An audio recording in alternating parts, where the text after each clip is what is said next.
What's up, everybody, and welcome to this week's episode of On the Bluff. I'm your host, Christian Fowler. Joining me, as always, my co-host, Gabe Kuhn. It'll be just me and Gabe tonight. No Kenny. Gabe, how you doing, brother? It's been forever. I think I was Kenny's usually it's been a couple weeks, man. But Kenny's normally the backwards hat guy. That's why I had to flip it around. You had to flip it. Yeah, I was 2 weeks out, and then we took the week off last week for Labor Day. So it's been a minute. I was almost a little nervous coming in the intro. It's been that long. Oh, is that right? It's been that long. Pressure was on. Yeah. How was the weekend? I'm assuming it was filled with football. I'm feeling that. Oh, it was gorgeous, dude. Yeah, gorgeous. I did have to go to a baby shower, but this is how nice the women throwing the baby shower were.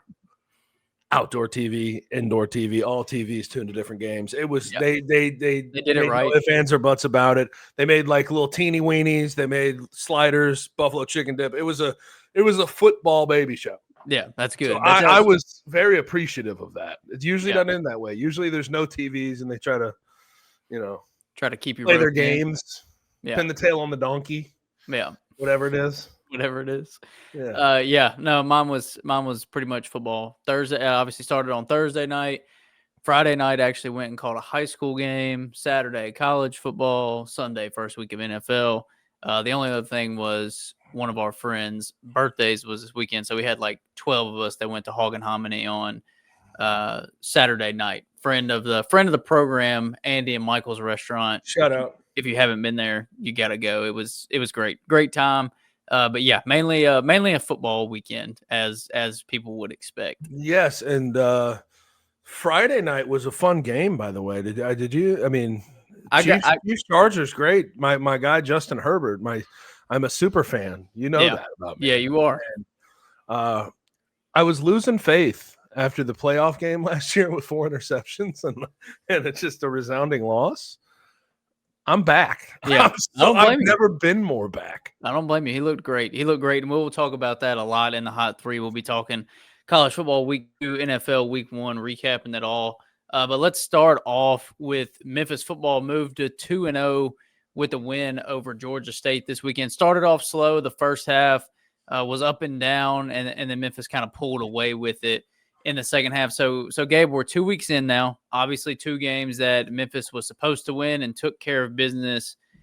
I don't know how you want to start. I don't know if you want to recap this game at all. I feel like that might be unnecessary, but at least like a temperature check. How are we feeling 2 weeks in? 2 wins, 2 covers, and what I've grown accustomed to in Ryan's tenure is it never quite looks exactly how you want it to against inferior competition. But listen, that's okay. Like I look at the inferior competition. This is going to be a ridiculous comparison, but bear with me. Okay.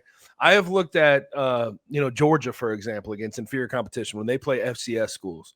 When they're a favorite of 35 points or more in the Kirby Smart era, they never cover. They always look pretty garbage. They keep it vanilla. And hell, I had Ryan on the show last week. For those that don't know, he joins my show, Gabe Kuhn Show, 92.9 FM ESPN, every single Thursday at 6 p.m.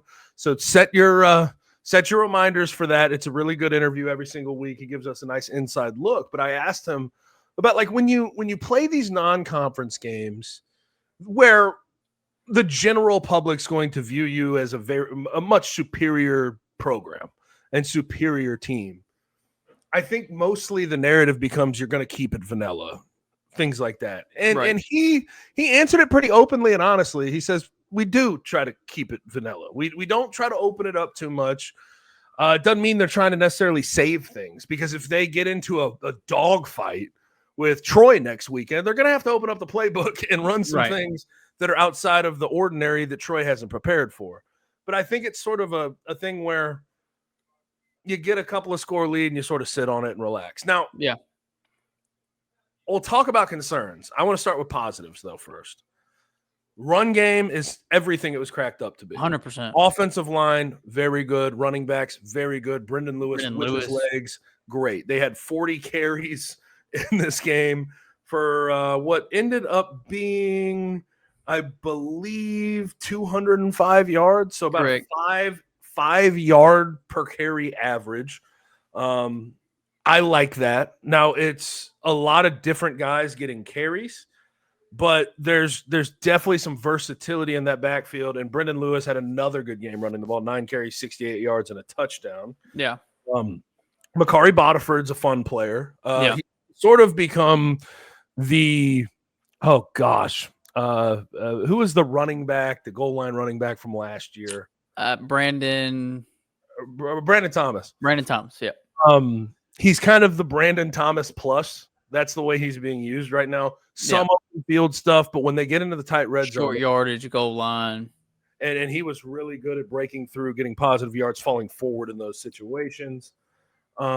Defensively, front seven stacks up with anybody in this conference not named South Florida, and we'll get to South Florida a bit here in a second. But I think their front seven linebackers and D-line has surprised me too. They've looked good. And against Georgia State, they limited them to 28 carries for 44 yards. That's a 1.6 average. Yep. So that was a positive. But, you know, I have no issue with the way they look through 2 weeks. No. It may not be perfect. I thought the first half was ugly, to be honest with you, with the safety and then the ensuing touchdown, down 9-7 most of the first half. But I think all in all, when you sort of take that 35,000-foot view, 2-0, 2 covers, can't apologize. Nothing to feel overly negative about. Yeah, and I want to talk about the run game some. That's where you started with. You brought up Makari Bodyford, and I think that's big that he gets involved this week. We know Greg DeRosier went down last week, and it was kind of where is that going to come from? Is it Frank Peasant? And they ran him a couple of times, but it was more Makari Bodyford. And so it was good to see him get in the end zone a couple of times and supplement the loss of Greg DeRosier, even though it's a completely different player. We know Greg is, more of an outside the tackles runner, receiving back, and Makari is more, like you said, short yardage and goal line back. But still, just given different looks from Brendan Lewis and Sutton Smith, and having another body to mix in there and to be effective. But I'm excited to eventually see some step up in competition for obvious reasons, but I'm going to zero that in even further down, and it's because of Brendan Lewis and what he's able to do with his legs. And we know over the last X amount, 15 years or so of college football, how much the running quarterbacks have changed the game. And even though it's been a staple of football in general for a pretty decent amount of time now, a lot of defenses still have trouble with it. Yep. And so I'm curious to see how Brendan Lewis plays against better competition, and how this running game looks against better competition, and how they can use Brendan Lewis to attack defenses with his legs in games that are a little bit closer, or opponents that are a little bit better. How does that affect the season, having a running quarterback? I know that's something that a lot of Memphis fans are excited about, is having a guy that's mobile and can run and can have design runs as well. And he's been really good and really impressive through 2 games, especially with his legs. And so it's like, how does that help them throughout the season? How much pressure does that put on defenses throughout the season with him being able to use his legs? And that kind of brings us to our next point. We're talking about the running game, talking about Brendan Lewis, using his legs. How does it hurt other teams? Can the receiving core make other teams pay for that? You know what I'm saying? Like, you have that running quarterback. You have a really good rushing offense, so you're going to get a lot of one-on-one looks with your wide receivers. You're going to get a lot of those RPOs and things that are able to free receivers up. But can Memphis take advantage in the long term against better teams, and even in the short term against some of these easier opponents? Are we concerned about that? Can they take advantage of it as the season goes on? Now, again, I think part of this is you play 2 inferior opponents. It can get vanilla. They're not going to open up the passing game. One thing that we neglected to mention here is the efficiency of this offense. It is very efficient, right? They don't have a lot of negative plays.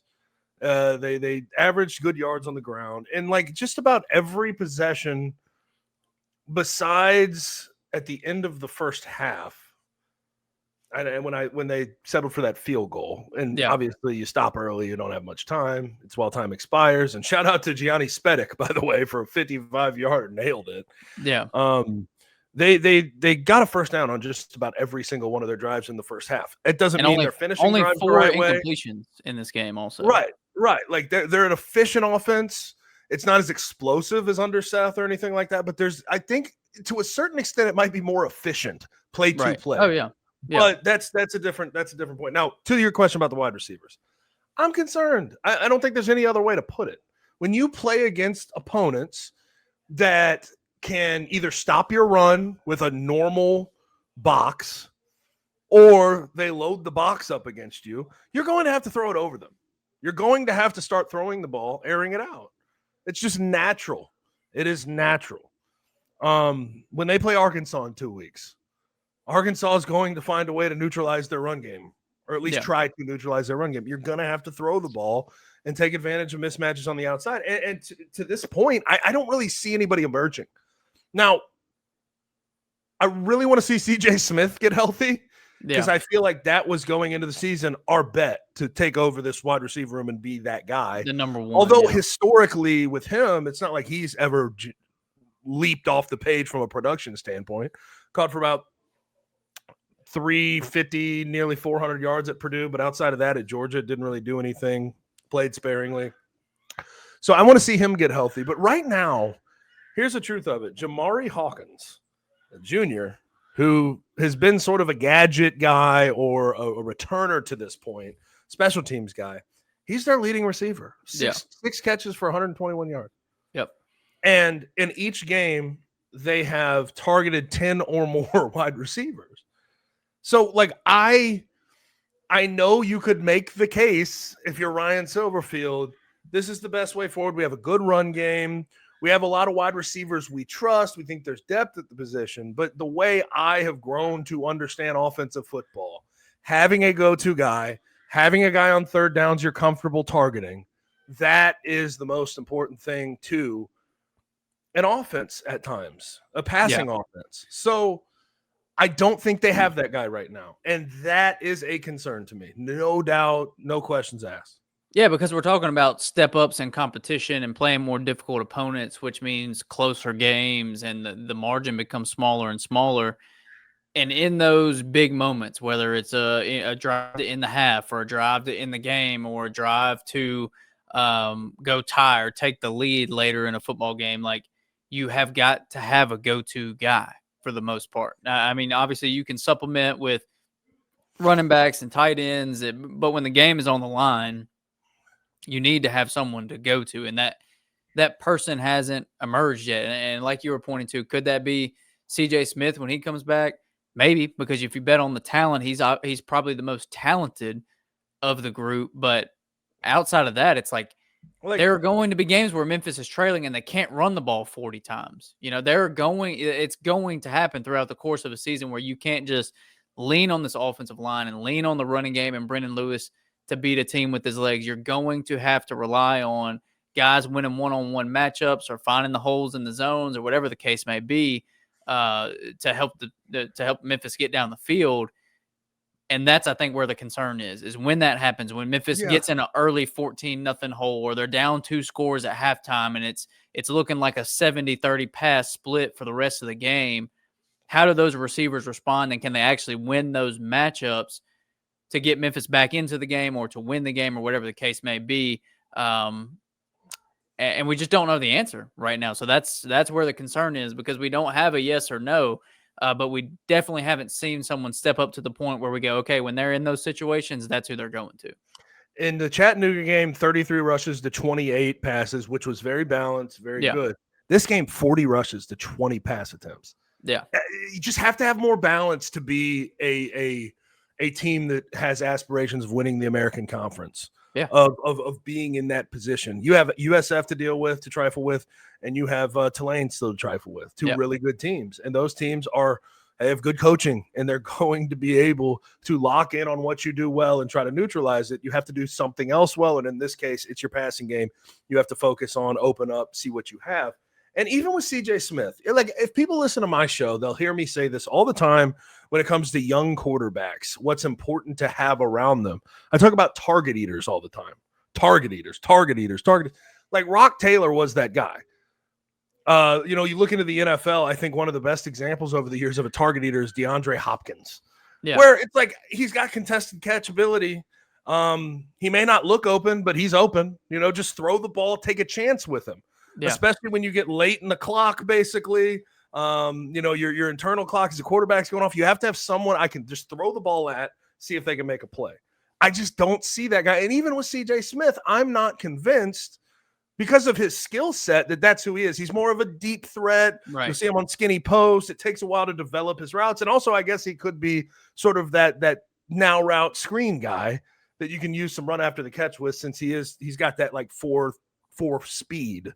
He's very fast. So I have concerns about it. I wouldn't say that they're, I'm panicking by any stretch of the imagination, but it's something that they're going to have to show me here in the next couple of weeks. And they could show us as soon as next week, according to FanDuel Sportsbook. Memphis, only 4.5-point favorites on the road against Troy. Now, if you paid attention to college football this week, you saw that Troy gave Clemson fits at Death Valley all they could handle. They could handle. 16-3 at half. Now, what did Clemson do? They rounded off 24 unanswered points in the second half. They won 27-16.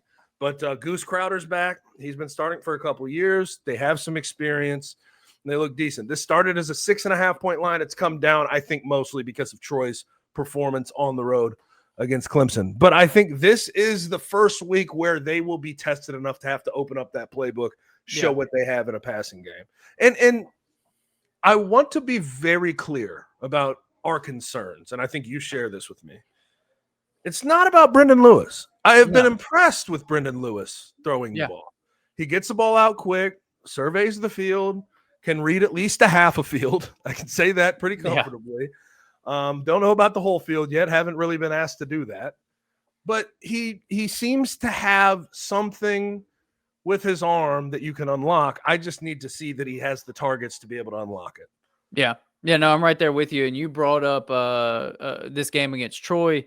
Memphis is, like you said, 4.5-point favorites. It's tight. We'll see them open up the playbook a little bit more than likely this week. But also, you brought up some other conference opponents. You brought up South Florida. You brought up Tulane and the success that they've had. Early, South Florida picked up the biggest upset of the weekend, playing against Florida in the Swamp. And I don't know, they didn't dominate this entire game, but it never felt – they were never out of control. I never felt that they were going to lose it necessarily. No, and they never felt out of control. They felt like they, even when Florida came back and they score and South Florida's going to have to go down and put points on the board to win, like they were never shaken by Florida and the crowd down in Gainesville, which was honestly extremely impressive. And this was coming off of them beating number 25 Boise State the week before. Who many had picked to be the group of 4 team that would end up being in the college football playoff.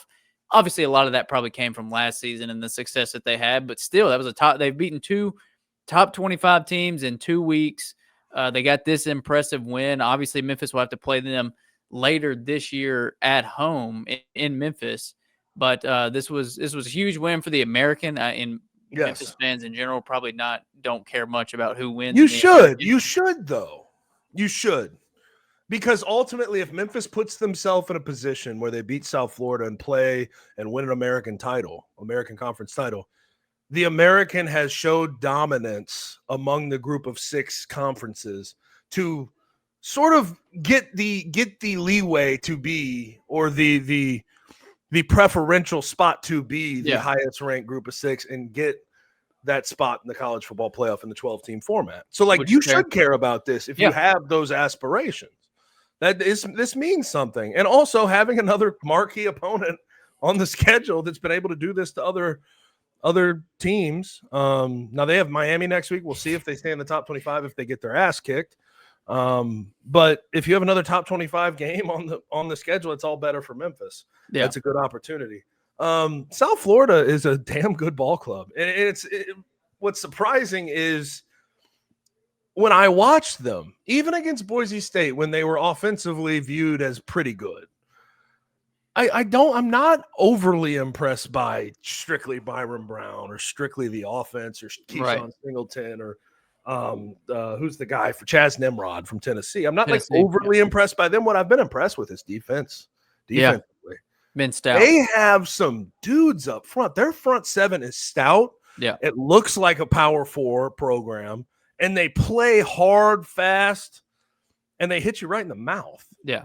So, like, that's what has impressed me more about that team is Alex Golesh. We knew the offense was going to be there. We knew Byron Brown was a good player. Right. It was about that defense being able good to get to some elite stops. Yeah. and getting stops, and I think they've taken that step. Yeah. And offensively, I will say I am impressed, but not as impressed as other people have been. I'm impressed with Byron Brown and those wide receivers. Run games, man. Yeah. They're not as efficient as you would think. They're sort of big play reliant, but that's a team that's a team that's damn good. Very, very good. But I will say, we can't get out of this conversation without mentioning Florida gave them the game. Yeah. I mean, there's no question about it. If you watched that final drive, it was so apparent. USF took over on their own 11, and within 2 plays, there was a defensive pass interference on a 2nd and 10. So they get 15 yards, automatic first down. Then on the first down after the defensive pass interference, USF runs the ball right up the middle, little zone scheme, gets stuffed, goes nowhere, maybe lost a half yard. So while that play was finishing up and both teams were trying to separate, a Florida defensive lineman spits in the face of a South Florida player.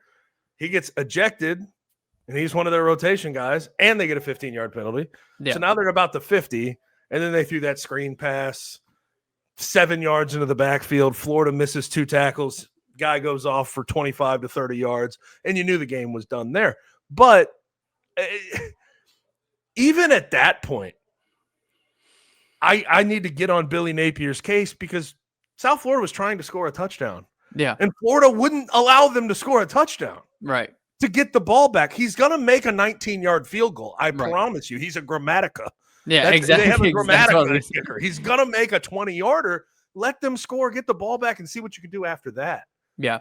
I think Billy Napier's time's up, but we'll talk about that here in a bit. Let's take a break. We will be back on the other side, talk college football, talk NFL during the Hot 3.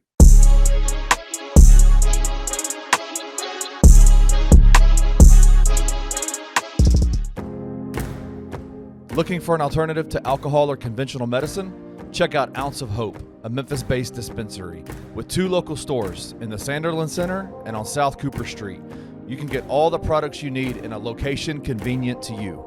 Each store offers an intentional shopping experience with dedicated bud tenders to answer all of your questions, from product selection and mushroom blends to our personal favorite, the Delta 9 seltzers. You gotta try the Peach Buzz. Try Ounce of Hope at either one of their 2 Memphis stores or at www.ounceofhope.com for convenient products shipped right to your door. Use the promo code BluffCity for 15% off any order, excluding sale items. Cannot be used in conjunction with other promotions or discounts. One use per customer.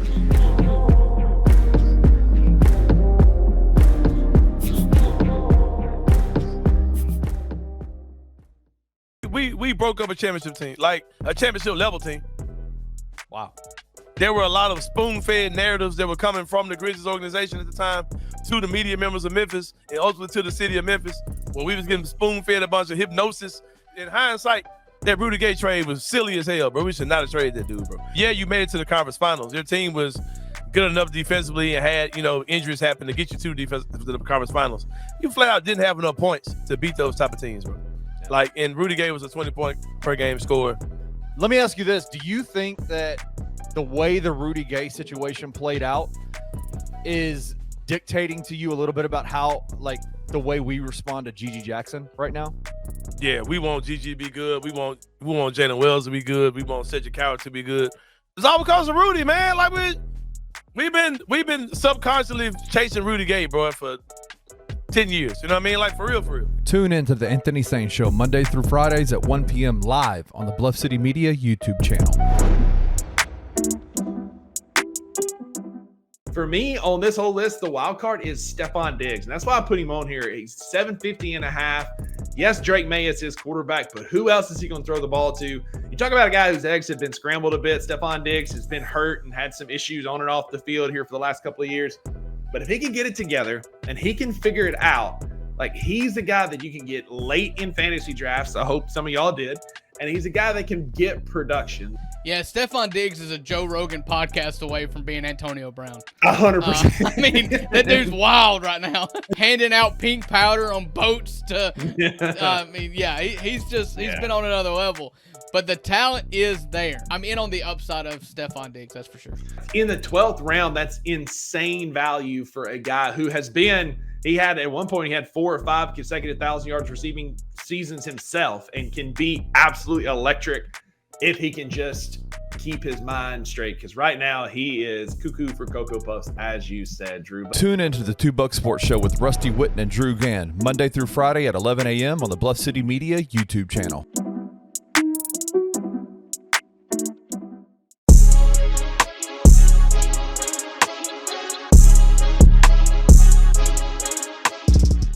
All right, we are back. It is my turn to run the hot. My turn.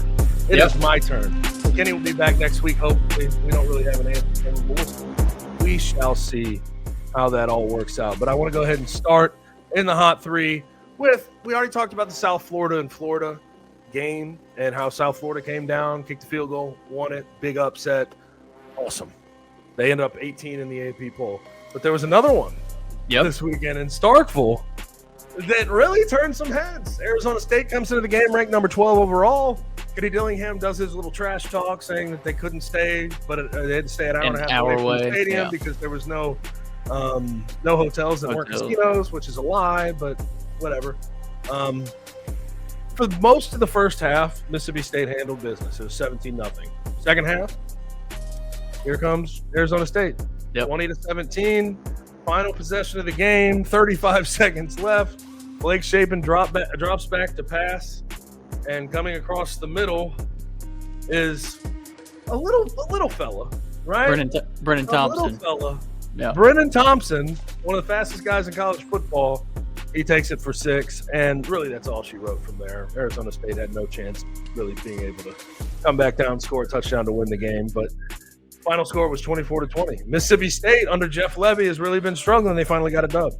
Yeah, no, this is the signature win that they've needed for the last couple of years. Obviously, the difficulty that program's had after the passing of Mike Leach, just trying to recapture their footing. And it's not like they were elite under Mike Leach or anything, but they had a couple of years where they were okay, and they looked like they could have had some kind of resurgence. They knocked off LSU in the season opener a couple years ago, a few years back. But they just haven't had a statement win since then. And you can say what you want about Arizona State. Maybe the top 12 ranking was a lot to do with last year and Scatteraboo. Losing Cam Scatteraboo. They weren't the same team, but Sam Levitt was really, really good down the stretch last year. Jordan Tyson's projected to be a first-round pick, possibly the first receiver taken in the draft. So it's not like they're devoid of talent. Now, yes, they aren't the same team as last year. They lost some pieces, but this was still a massive win for Mississippi State in Starkville. It was funny, the aforementioned dinner I was talking about, we were at Saturday night. My brother-in-law is a massive Mississippi State fan, so he had his phone in his lap the whole time watching the game. Right. And I was sitting next to him, and so as they get on that last drive, I noticed they were cover one, but they were not covering anything. I couldn't believe it.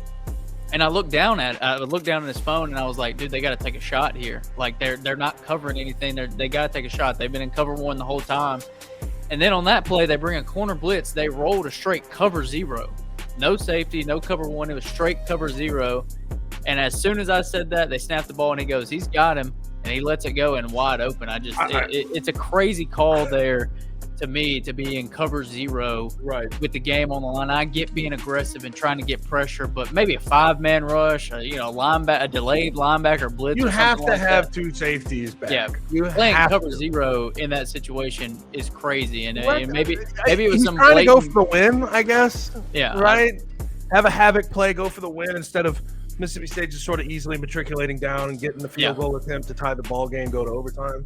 But brother, if that's your plan, don't give up a touchdown and lose the game. Right. Like it's the last thing you do. Yeah. No, and like I'm all for coaching to win the game, but don't coach stupid. No. Don't coach dumb. I saw the same things as you. And like as soon as I saw Thompson like break, it was basically a kind of a deep dig. Yeah. I wouldn't even call it a post. Because yeah. it wasn't as like a post is skinnier than that. Right. It was more of a deep dig. As soon as he came out of the break, I go, "What the fuck What are they doing? What are they doing? How do you let that happen? It's Crazy. through fault of your own." And you give Brennan Thompson credit and Blake Shapen for recognizing it, but I bet as soon as Blake Shapen stood back there in the pocket and saw that route get Brennan Thompson do his release, he probably started licking his chops. Yeah. It was an easy throw, easy catch, easy touchdown. Yeah. To win that ball game. Now moving on, we did have Oklahoma and Michigan, and I think there's only one lesson from that. As much as I like Bryce Underwood, don't bet True freshman. or think that a true freshman quarterback is going to go on the road in an SEC environment and win anything or play well. He finished, and he played bad, but I have not lost confidence in who Bryce Underwood is.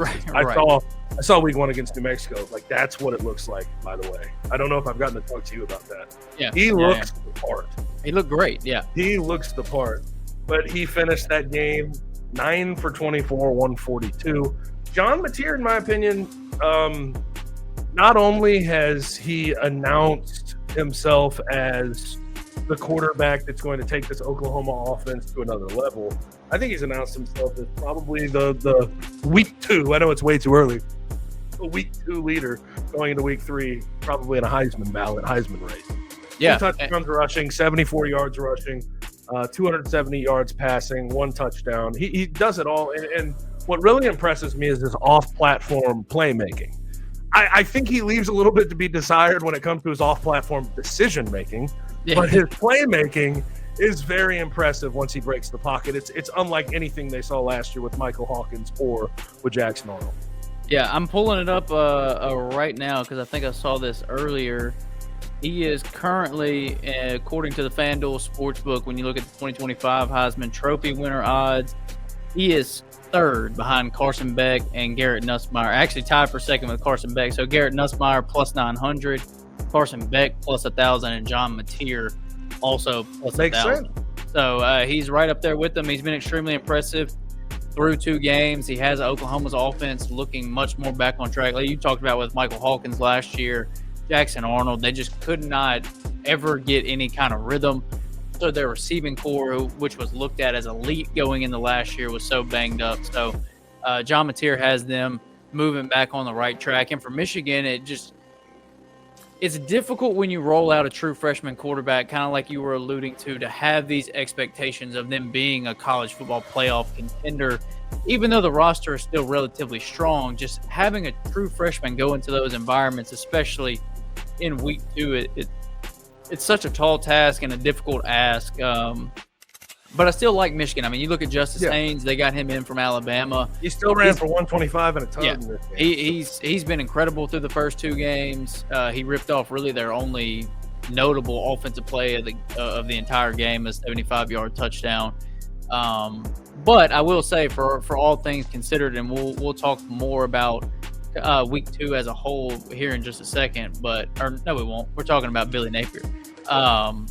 But for week 2, this was pretty solid because week 1 they're going to give you some marquee matchups because it's week 1. Week 2 is pretty much just like I didn't have much expectation, to be honest. Yeah, it exceeded. Yeah, it's usually blowout after blowout. This was a pretty solid week 2 though in the college football world. Also, I want to mention this and how your reaction to it.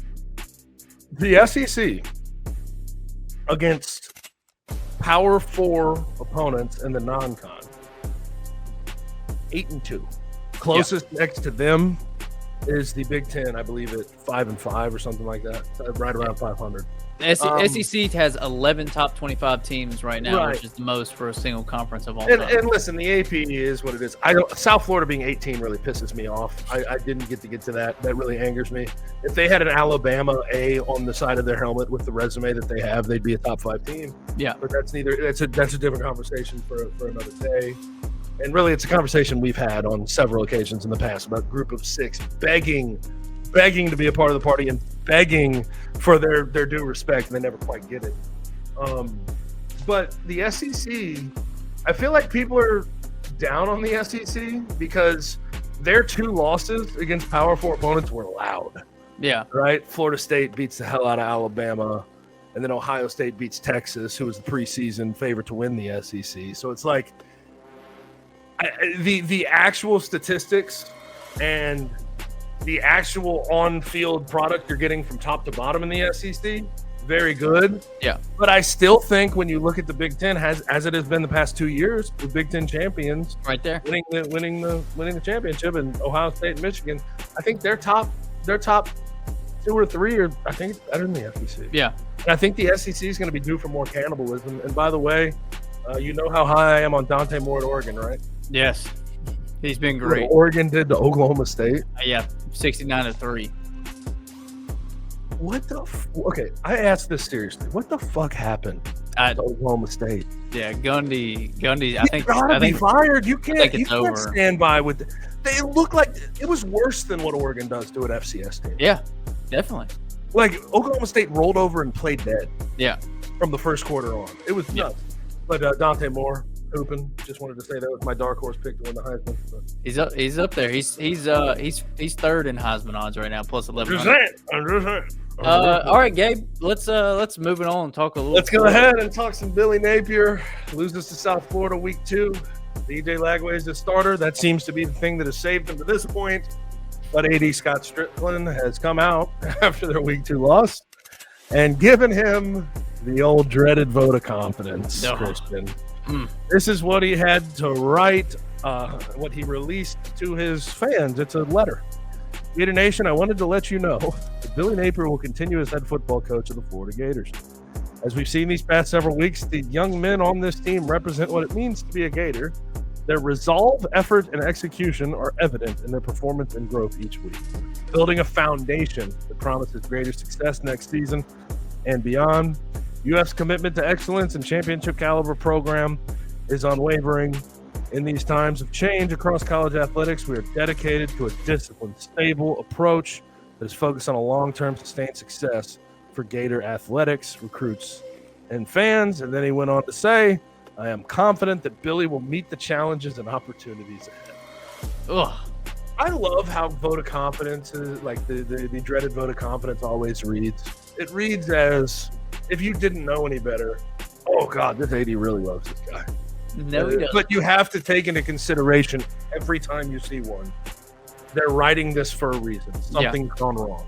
Yep. They're writing this because they're thinking about firing this guy, and they want to show that coach at least some level of threat, but at the same time that they still believe in him. Like it's a weird thing we do in college football, but I was thinking about it.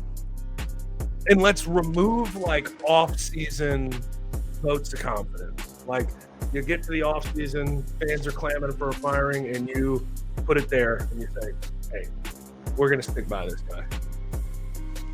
Is this the earliest in the college football calendar that you've ever seen a vote of confidence? Yes.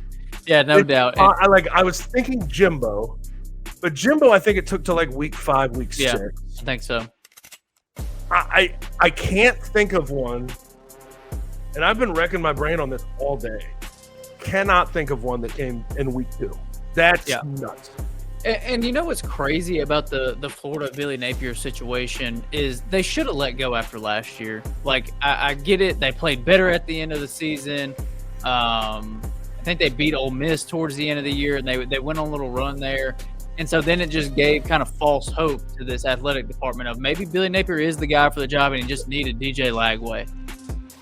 That's the only reason he kept his job. I know, and absolutely. But here's the thing: like, Florida actually has a pretty talented roster right now, and they've been recruiting pretty well once again over the last 2 cycles at least, getting back towards elite status as far as recruiting goes. But here's the thing: Billy Napier is just tearing it down as he builds it, which is weird to think about. But if Florida can have all the money in the world, they obviously are going to put a lot of money into that program. Their NIL is going to be towards the top of college football, but it's up there. It's not low. It's middle class to slightly upper middle class in the SEC. Yes. And that's what I think we need to compare it to. Yes, but here's the thing. Florida can get elite talent just because of where they are in Florida. But that's not going to win anything. Billy Napier has shown pretty much to me nothing outside of the end of the season last year at Florida. The fact that he was so ho-hum about going into the season with Graham Mertz last year really kind of told me all that I needed to know. Yeah. And I get it. It's, freshman and it's tough. But here's the thing. When we saw DJ Lagway last year, he was better than Graham Mertz. Well, here's my issue. They lack discipline first and foremost. Yep. One of the most penalized teams in the SEC. They had 11 for 103 this Saturday. Main reason why they lost. Yep. Also, whether it was Graham Mertz or DJ Lagway, we know who the more talented guy is. We know who's got a future there. I've never noticed an actual identity on the offensive side of the ball. Never. I have no idea what they deem as what they do well offensively. You have this unbelievable talent with no real approach. Yeah. And I've never understood that. I think some of his coaching decisions, when to take timeouts, not to let freaking Byron Brown score at the end of that game. Very questionable coaching. And here's what I do need Florida fans to realize to a certain extent. You can get some decent coaching names on the open market.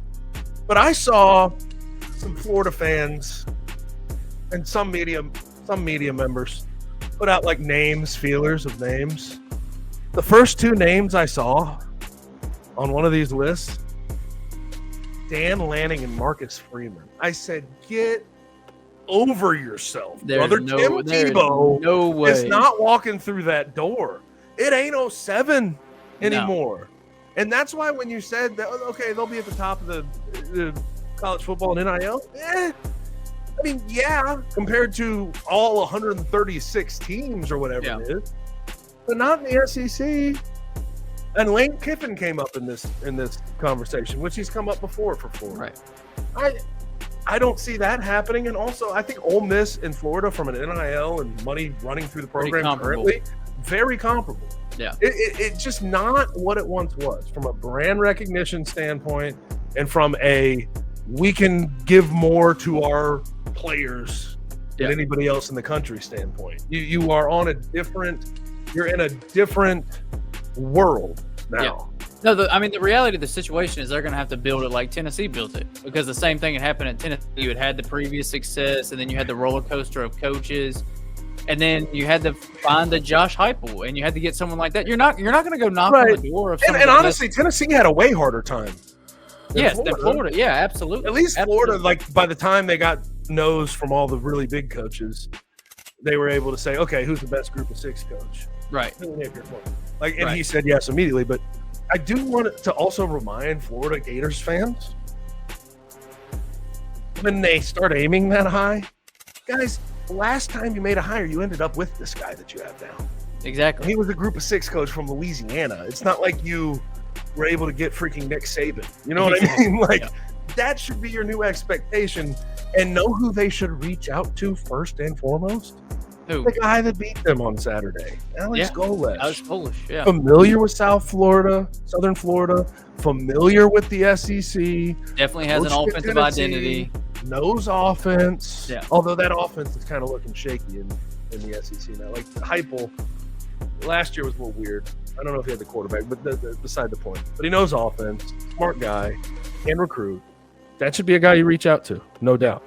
All right, Gabe, I've waited long enough. Let's talk NFL. We finally all right, NFL Week 1. Listen, floor's yours. You tell me what you want to talk about first, and then I'll get to my topics after that. Yeah, I mean, we can really go all over the place, but first and foremost, I think we're all excited that we've officially made it back. Oh God! And that this was Week 1, and now we have 18 weeks of regular season and then playoffs. So we have a long time to go. God is good, man. God is good. Yeah, without football again. But I think the most notable thing, a lot of unders. I think every under in the 12 o'clock and 3:30 game hit, except the game that had the lowest over/under which was the Steelers-Jets game at 38.5, and it smashed. So it was ugly offensive day, as it typically is on week one. It's going to take these teams a few weeks to really get in the swing of thing, and then we'll look up about week 3 or 4 and go, okay, now this is NFL. Like, this is football now. We can enjoy this for the rest of the season. But I want to start at the best game of the weekend, which was Sunday Night Football. Bills and Ravens. It was a shootout. It was a heroic performance from Josh Allen. One of the best games that he's probably played in his illustrious career, after winning MVP last year. 394 yards, 2 touchdowns, 30 rushing yards, 2 more touchdowns. He was the entire Bills offense for the most part, because they had to abandon the run early because they fell into a hole, and it really just came down to the right arm of Josh Allen and what he could do. And credit to Buffalo's defense for stepping up when they needed to. Ed Oliver was probably the only notable performer on that defense last night. I think he had 6 tackles, 3 tackles for loss, and the forced fumble on Derrick Henry that completely changed the game. But it was great. It was a 41-40 is everything you could ask for in a week 1 Sunday Night Football game, and it was obviously the best game of the weekend. But that one's going to be hard to top for the entirety of the year. Like, that was one of the more fun games we'll see this season, without a doubt. All right. One, I can't believe that the stat I'm about to say is real. In the fourth quarter, Josh Allen threw for 250 yards. That's crazy. That's a day's work for everyone else. He did in that one in quarter. the freaking fourth quarter. But 2, I can't shake the thought, even though the Bills are good, even though the Bills will be around by the time we get into January and February, even though I believe in them, I can't shake the thought that was a little greasy, brother. A lot of things transpired directly in their favor. Yeah. Ball hits off the hands of Dalton Kincaid right into Keon Coleman's hands on a fourth down. Yeah. Derrick Henry, who is known for his ball security, especially in closing out games, especially in that moment. Yeah. Fumble. And then you were able to get a stop basically in 3 plays, and the Ravens decided to throw the incompletions in that time and not going for it on that fourth down. Yeah, I just think it was a good win. Shout out to them. I just feel like everything broke their way at the end of that game. Yeah, it definitely did. Regardless, I'm impressed as hell with Josh Allen and what he continues to do after winning an MVP. I think that they have one of those target eaters I talked about earlier in the show, Keon Coleman, and a wide receiver that they can trust now, and Keon Coleman, 8 catches, 112, and the touchdown off the tip. So that's good for them. I am worried very heavily about their defense. I don't really know how it's going to look going forward. They have, as they normally do to start the year, injuries they have to deal with. Their front 7, while their linebacking core is solid. I don't know about the rest of their defensive line. Joey Bosa, look kind of old. I don't think he's got it anymore. But good win. Good win in week 1. I got to ask you a question though, and this goes back to Friday. Chargers and Chiefs. The Chiefs won famously, record-setting, 11 one-score games last year. They were 11-0 in one-score games. Yeah. They lost a one-score game to start this year. I'm not going to ask you, do I think that the Chiefs are cooked? Are they done winning championships? But how much different do you think this year is going to be than what they were last year? Right? Like, because they just came through pretty consistently, and now we're 0 for 1. Yeah, I mean, that's and here's the thing. Last time they lost a one-score game because of that 11-game streak was Christmas of 2023 against the Raiders. Yeah, that's the last time that they lost a one-score game. I'm not saying I'm like out on the Chiefs. That would be the dumbest thing anyone could do. But it does strike me that the Chargers and Justin Herbert are not known for finishing, and they're known for losing one-score games. Yeah. Chiefs are known for winning those one-score games, and the tables turn pretty quickly.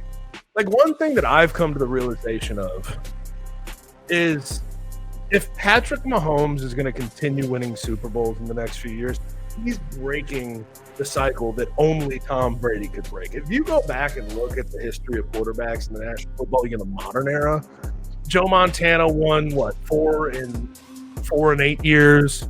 Steve Young, 3 and 6. Troy Aikman, 3 and 4. Ben Roethlisberger, 2 and 4. Like, you have this like window of time, and he's at 3 and 5. So you have this window of time. You usually win your Super Bowls when you're an elite quarterback, and I think history shows us that it's possible. Yeah. That his best ball and championships could be behind him. I'm not saying they are. Yeah, no. I'm just asking the question: is it possible that it's different for the Chiefs now? Yeah, I think this is going to be talked about a lot over the coming weeks. I think the Chiefs are going to struggle for the first few weeks. We know Rashee Rice won't be back until week 7. Xavier Worthy got injured early in that game against the Chargers, which obviously everybody knows that because it's a pretty high-profile injury. But it wasn't talked about that much on how much the Chiefs had to change their game plan and change their offense with him being out. And you can say whatever negativity you want about that, about the offense being built around a 35-year-old tight end and a second-year wide receiver who wasn't extremely productive until the end of last year. But that's just the cards they were dealt. That's where they're at right now. That is the offense because they don't have much outside of that. So you lose Xavier Worthy and you lose everything. Then you're having to rely on Hollywood Brown as your number 1 wide receiver. So, and that's not sustainable. We've seen no, that not at before. all. So we know we don't know how long Xavier Worthy is going to be out yet. More than likely 3 to 5, 6 weeks, something like that. But I genuinely believe when they get Rashee Rice and Xavier Worthy back, I think the offense is going to be much more similar to 3 years ago than it was to last year's offense. Yeah, we'll see. I think Rashee Rice, at the beginning of last year, he looked like a top 12 to 13, 14, one of those top end receivers in the NFL just as far as production and what he can do. And if Xavier Worthy really did turn a corner this offseason and can be, not only the guy that takes the top off the defense, but also works in short areas and screens and your reverses and stuff like that, and just opens everything up for the entirety of the offense, it's going to be hard to see Patrick Mahomes not succeed. So if we get to week 7 and the Chiefs are 4-3 or 3-4, and then they rip off 7 or 8 in a row, like, I'm not going to be shocked. Right. I think it is going to be hard for them right now because they're going to have to try to go back to the way they won last year, and they're going to have to play around the line of scrimmage, and they're going to rely on Travis Kelce and Hollywood Brown and some of these guys, and it's just going to be ugly for a minute. But I think when they get those 2 receivers back, they're going to look like a completely different offense and team. Also, going back to my point about, like, maybe, just maybe, historical trends may stay the same for Patrick Mahomes and he won't go into Brady territory, although he can. I do see Travis Kelce probably in a swan song year. Yeah. I see Andy Reid at 67. I see Chris Jones at 31. And then I see the rest of the AFC just getting better and better and better. Yeah. Ravens, great. Bills, great.